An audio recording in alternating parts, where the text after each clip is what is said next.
এই কুয়াশা ভরা সকালে কে কে আছেন আমার মতো সকালবেলা ঘুম থেকে উঠেছেন অবশ্যই কমেন্টসে জানাবেন। হ্যালো ভিউয়ার্স, আসসালামু আলাইকুম। আপনারা সবাই কেমন আছেন এই ঠান্ডার মধ্যে? তো দেখেন আমাদের গ্রামে কত শীত পড়েছে, তার উপর আপনাদের ভাইয়ের আজকে অফিস আছে। ও প্রায় 10 দিন থেকে আজকে বাসায় ছুটি কাটাইলো, অনেক ভালো সময় পার করেছি সবাই মিলেমিশে একসঙ্গে। আজকে চলে যাবে, অনেক খারাপ লাগতেছে। তাই অনেক সকালবেলা আমার ঘুম ভেঙে গেছে, আর এই তো উঠে বাড়ির আশপাশটা একটু ঘুরে দেখলাম কত কুয়াশা পড়েছে দেখেন, আর আপনাদের সঙ্গে শেয়ার করলাম। আর এদিক দিয়ে এসেই আগে গরম পানির হাঁড়িতে 1 হাঁড়ি গরম পানি করে এখানে আমি ঝটপট একটু মাছটা রান্না করে দিচ্ছি। এই ইলিশ মাছগুলো ছোট হলেও কিন্তু অনেক অনেক স্বাদ ছিল। আর আমাদের কুড়িগ্রামের এই যে 2 ভাতিজা, এরাও কুড়িগ্রামে যাবে আপনাদের ভাইয়ের সঙ্গে, তাই ওয়েট করতেছিল। আর এদিক দিয়ে আমি তো আপনাদের ভাই চলে যাওয়ার পরে রুটি আর চা বানিয়ে তো খেয়ে নিলাম আমি, আমার ছোটো ননদ সহ। এর মধ্যে আবার আমার ছোটো ননদের মেয়ে ঘুম থেকে উঠে গেছে।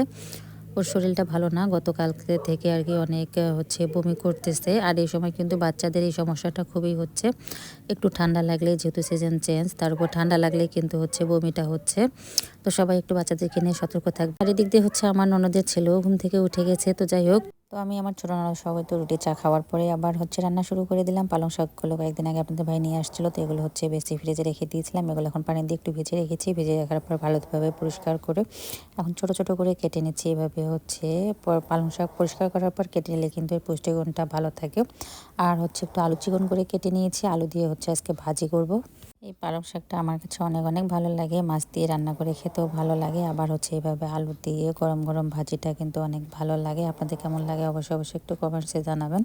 আর এখন তো আমি ডিম সেদ্ধ দিলাম আমার শাশুড়ি আমার বাচ্চাদের জন্য। তো আমার শাশুড়ি আজকে ঘুম থেকে দেরি করে উঠেছে, তাই ঘুম থেকে উঠে আমার ছোট ননদ আগে ডিম আর পালং শাক দিয়ে ভাতটাই দিয়ে দিয়েছে। আর এদিক দিয়ে আমিও আর লোভ সামলাতে পারলাম না, শাক দিয়ে তো ভাত নিয়ে বসে পড়েছি আমি আর আমার ছোট ননদ সহ। আর এদিক দিয়ে এক মামাকে ডেকেছিলাম পুকুরে একটু মাছ মেরে দেওয়ার জন্য।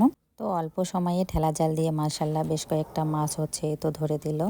তো আমাদের গ্রামে কিন্তু এরকম অনেকেই আছে, এভাবে মাছ মেরে দেয়। আর মাছ মেরে দেওয়ার বদলে ওদের দাম আমরা মাছেই দিয়ে দিই খাওয়ার জন্য। তো যখন থাকে আমাদের বাসায় 2-3 জন এরকম হেল্পিং হ্যান্ড থাকে, আর যখন নাই তো কেউ নাই, মাঝে মধ্যে এরকম কিন্তু একটু সমস্যার মধ্যে পড়তে হয়, যেমনটা হয়েছে আজকে। মাছগুলো যে বেছে নেব এরকম কাউকেই পাচ্ছিলাম না, তো আমি আর আমার ছোট ননদ সহ দুজনেই ঝটপট বসে পড়লাম। তো আমার ছোট ননদ অবশ্য মাছ কাটাতে অনেক এক্সপার্ট, মানে আমার চেয়ে ওই বেশি মাছ কেটেছে। আর তার উপর বড় মাছগুলো কিন্তু ওই সুন্দর করে বেছে দিল দেখেন।